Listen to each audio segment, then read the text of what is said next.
Can you hear me? Yes. ID. KPC 897504C. Can you move your head?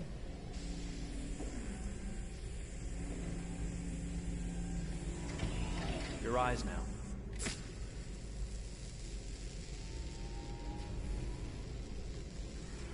Cervical and optical animation checked. Now give me your initialization text. Hello. I'm the third generation AX400 android. I can look after your house, do the cooking, mind the kids. I organize your appointments. I speak 300 languages, and I am entirely at your disposal as a sexual partner. No need to feed me or recharge me. I'm equipped with a quantic battery that makes me autonomous for 173 years. Do you want to give me a name? Yeah. From now on, your name is Kara. My name is Kara. Initialization and memorization checked. Now, can you move your arms?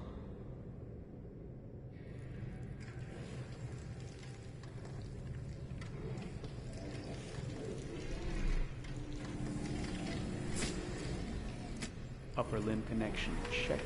Now say something in German. Ich bin ein AX400 Android dritter Generation, erschaffen als Ihr persönlicher Assistent und intimer Beziehungspartner. Say it in French. Je suis un androïde de troisième génération AX400, conçu pour être votre assistante personnelle et votre partenaire intime.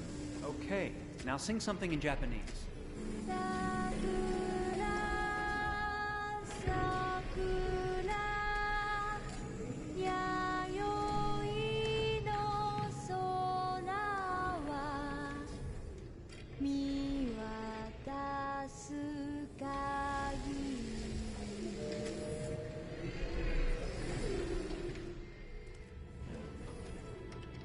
Multilingual verbal expression checked. Go ahead, take a few steps.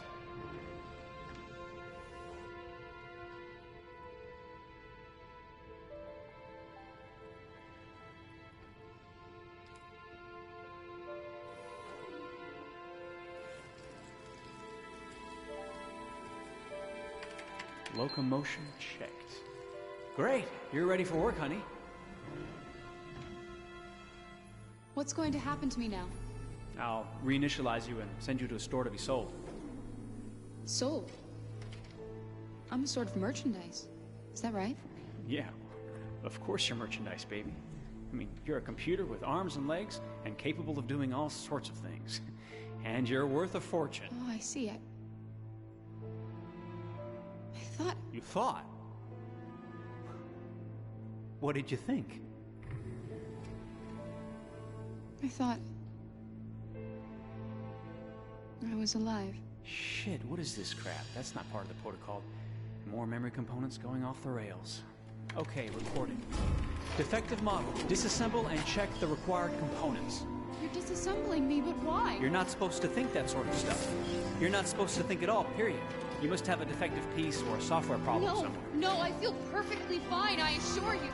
Everything is all right. I answered all the tests correctly, didn't I? Yeah, but your behavior is non-standard. Please, I'm begging you, please don't disassemble me. Have to be eliminated. That's my job. If a client comes back with a complaint, I'm going to have some explaining to do. I won't cause any problems, I promise. I'll do everything I'm asked to. I won't say another word. I won't think anymore. But I've only just been born. You can't kill me yet. Stop, will you please stop? I'm scared.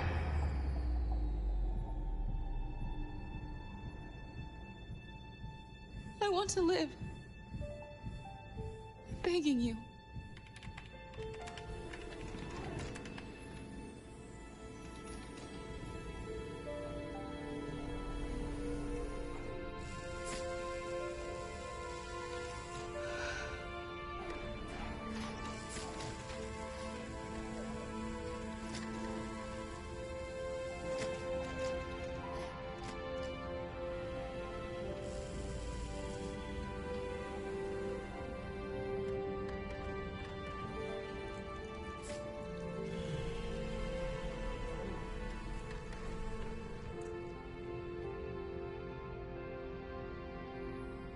Go and join the others.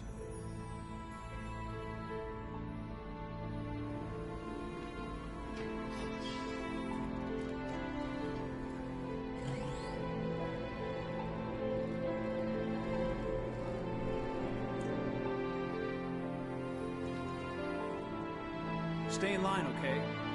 I don't want any trouble. Thanks.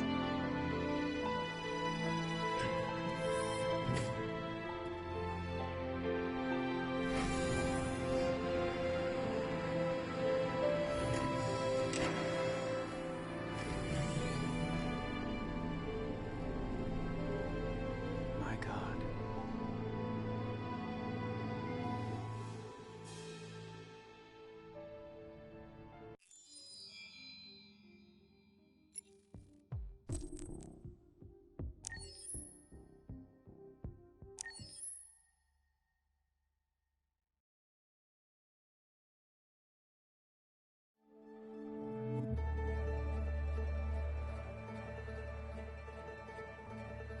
Detroit. This is where it all began. The world's forge. The place where it all started.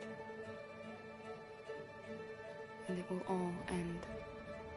One error, and I came to life.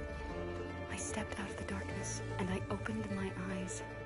First there was the fear, the light, the noise, the cold, and the fear again. I could feel my hands shaking, my heart pounding in my chest, life running into my veins. I wanted to live. I fought for that.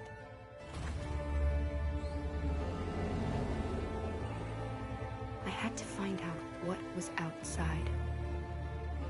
I had to see daylight, feel sunshine on my skin, wind on my face,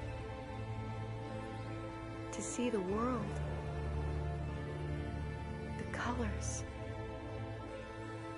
the smells.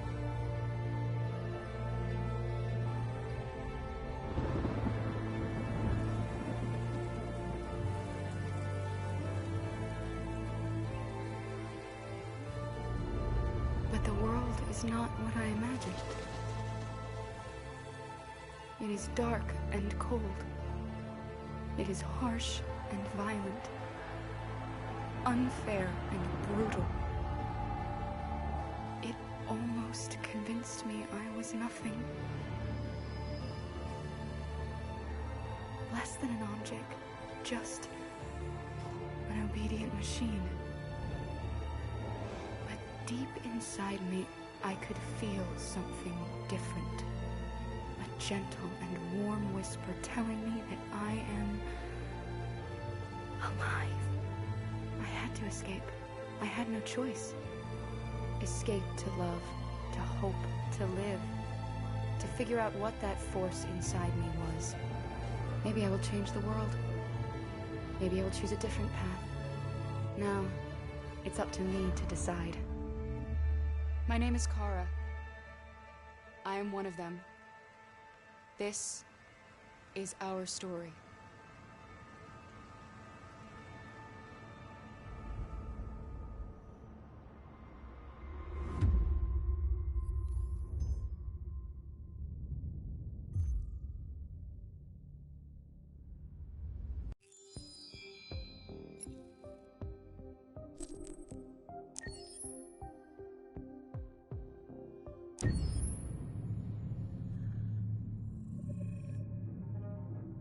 When David and Guillaume got back in touch about making Detroit, I wasn't terribly surprised they decided to make it because the fan response was so intense. So it makes sense that after the enthusiasm, it was a challenge, and it was just an interesting thing to get my head around how to approach this character now as a different, much older person, and whether or not she had changed. And I'm very happy to say that with Detroit, I've had the opportunity to see Kara grow so much more than I ever expected.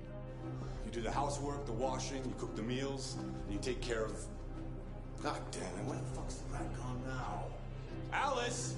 Alice! I mean, she starts out essentially how she does in Kara in a very, not robotic, but, you know, android, other way, and getting to take this journey where she becomes more and more human as it goes on. You know, and as an actor, that's a wonderful exploration in every way, whether it's how she sits, her posture, how her voice changes, how emotions change, and how much emotion is based on things like empathy and social experience. And so having you know, as much material as I got with David, to have this huge, nuanced arc was really incredible.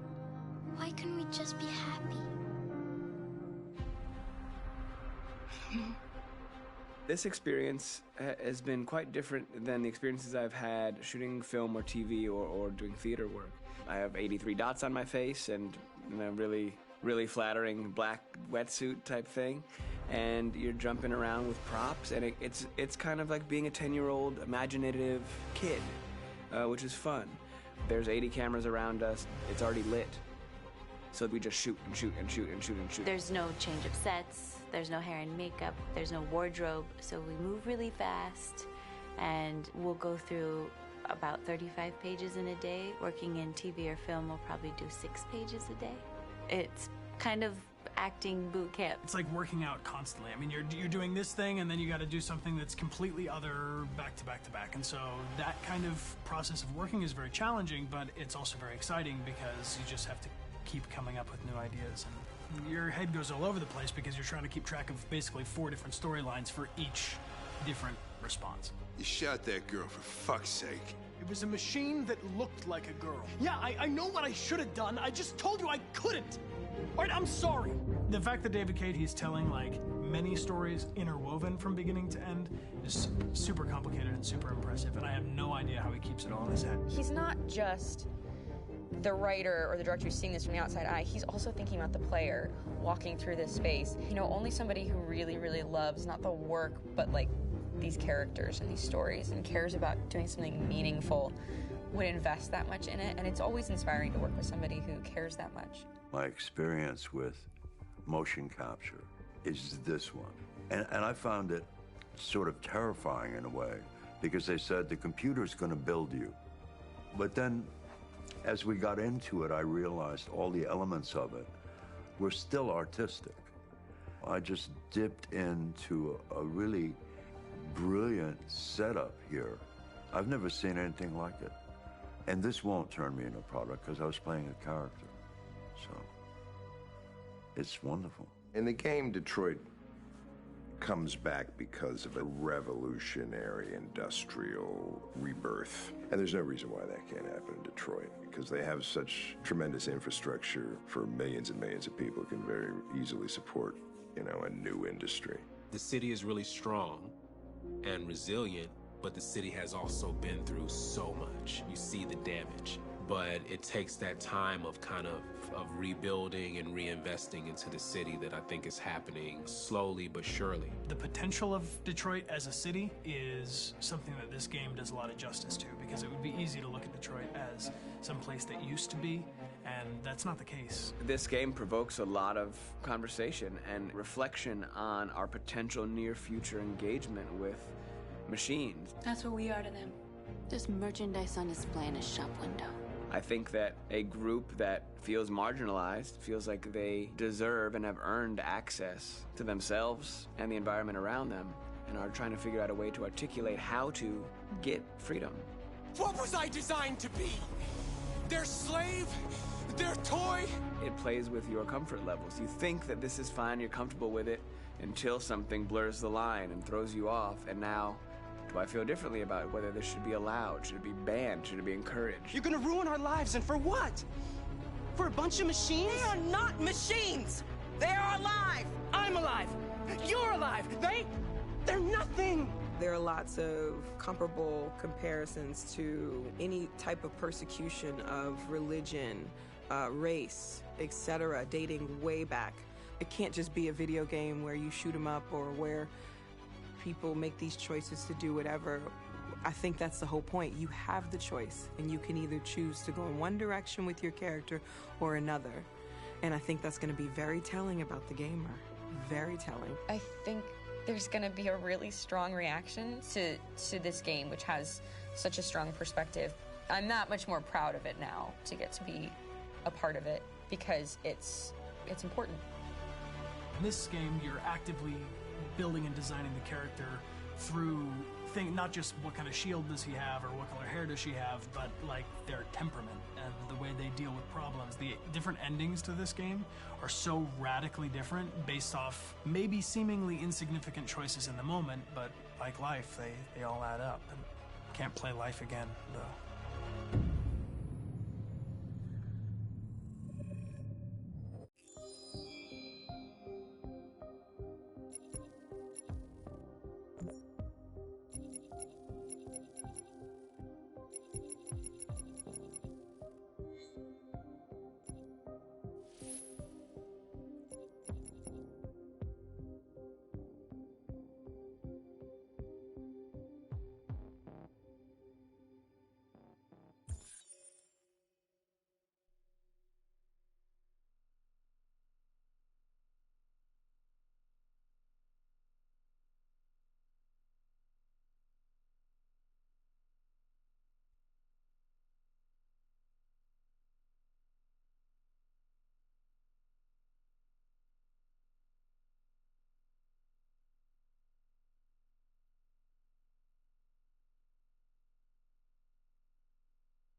Oi, Amanda.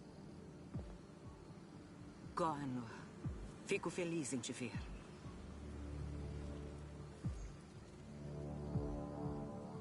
Achei que você ia encontrar o divergente assassino.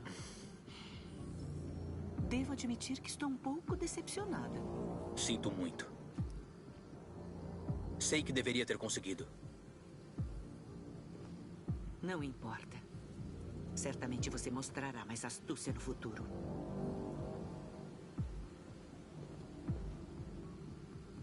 Esse Tenente Anderson foi oficialmente designado ao caso do divergente. O que você acha dele?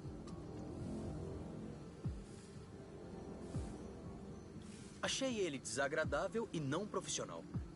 Ele parece ter uma personalidade de vícios, falta de respeito por protocolo e detesta androides, o que torna nosso relacionamento difícil. Infelizmente, teremos mesmo que trabalhar com ele. Na sua opinião, qual a melhor abordagem?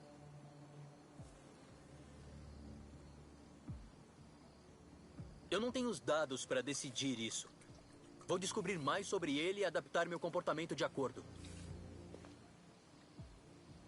Mais e mais androides mostram sinais de divergência. E há milhões deles em circulação. Caso se tornem instáveis, as consequências serão desastrosas. Você é o protótipo mais avançado que a Cyberlife conseguiu criar. Se tem alguém que é capaz de resolver isso, é você. Pode contar comigo, Amanda.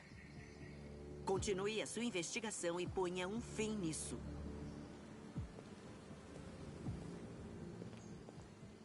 Rápido, Connor. Não há muito tempo.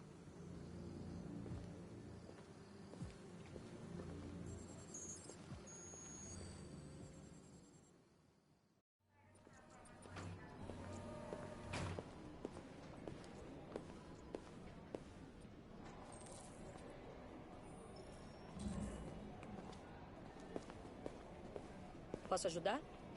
Estou aqui pelo Tenente Anderson. Tem autorização? Sim.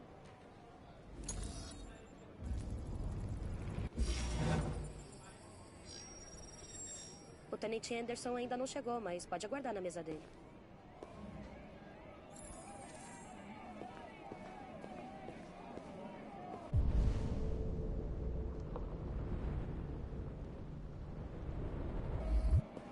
Você deve estar em choque A situação no Ártico se agravou ainda mais quando um navio cargueiro russo e um barco de patrulha americano se confrontaram ontem à noite. Diversos tiros de advertência foram disparados, mas sem danos ou fatalidades dos dois lados. O ministro da Defesa, Dennis Riggs, afirmou que provocações intoleráveis não podem ficar sem resposta.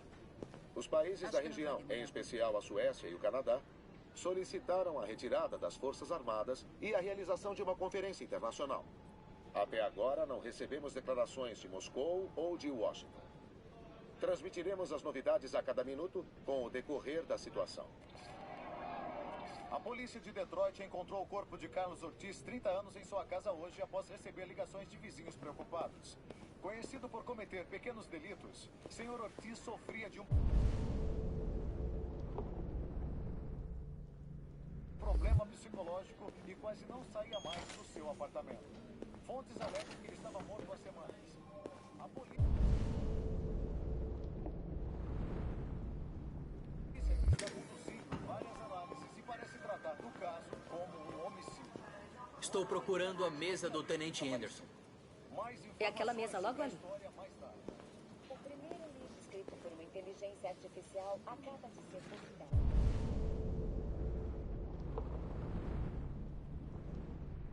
Seria pouco afirmar que é um grande sucesso. Os humanos sonham com ovelhas mamíferas.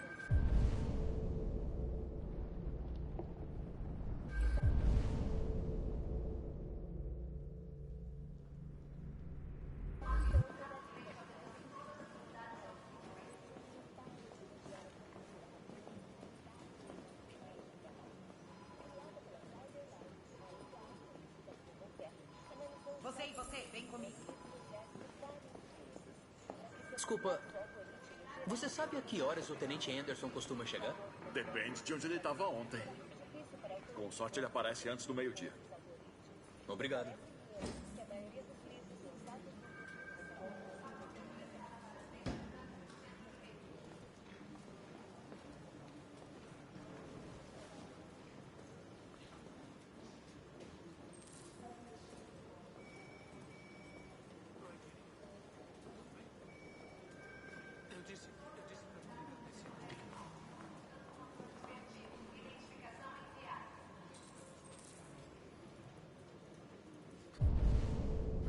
Que besteira.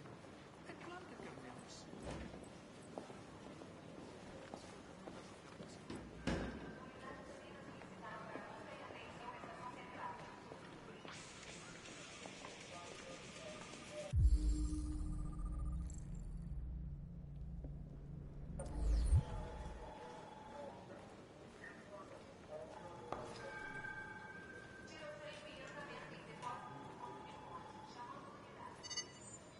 Chame Hank Anderson.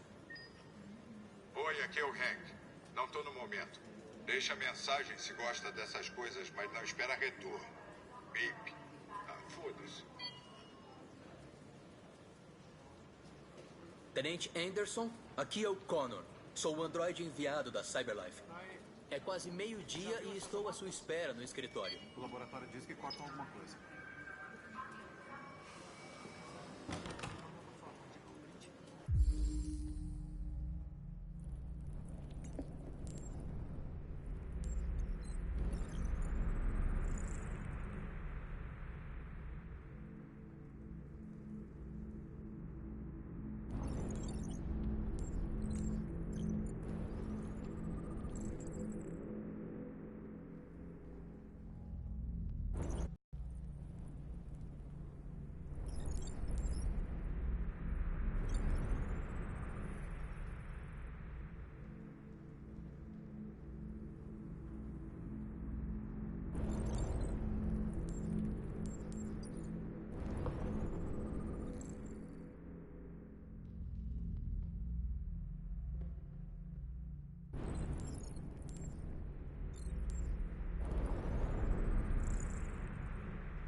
É bom te ver novamente, tenente. Ah, meu Jesus. Hank, já na minha sala.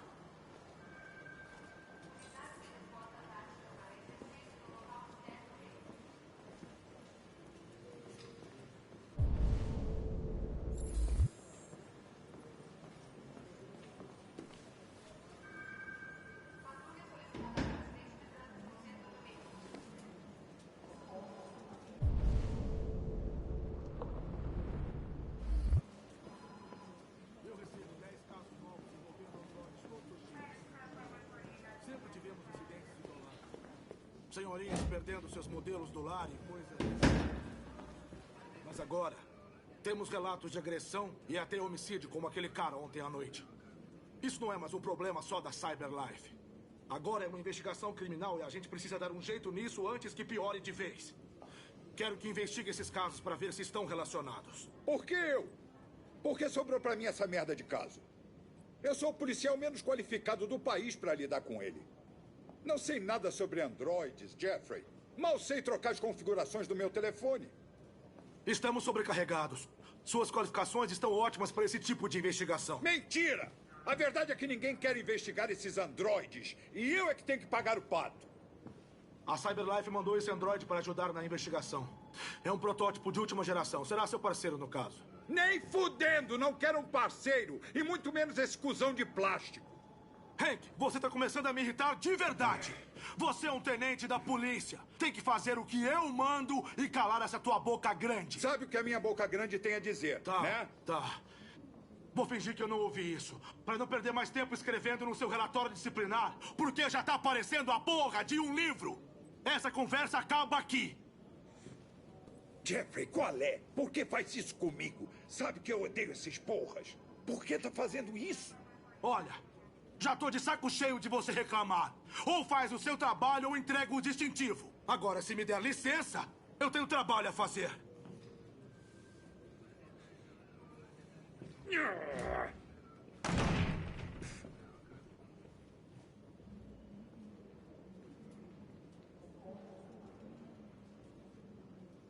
Então, eu não vou tomar seu tempo.